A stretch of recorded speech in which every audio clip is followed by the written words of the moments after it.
نماز پڑھنا کیسا ہے؟ مسجد کی ٹوپی پہن کر نماز پڑھنا کیسا ہے؟ تو یاد رکھ لیں، ایسا لباس جو پہن کر کسی دفتر میں، فنکشن میں نہ جا سکے، وہ پہن کر اللہ کی پاک بارگاہ میں آنا بھی ٹھیک نہیں ہے۔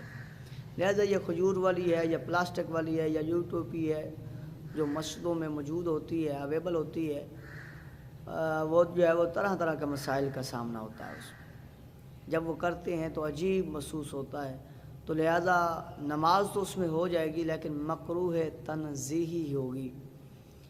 تو اس سے بہتر یہ ہے کہ آپ اپنی اچھی سی ٹوپی، اچھا سا رومال اپنے گھر میں رکھیں۔ جبھی اللہ اکبر کی آواز آپ کے کانوں تک پہنچے،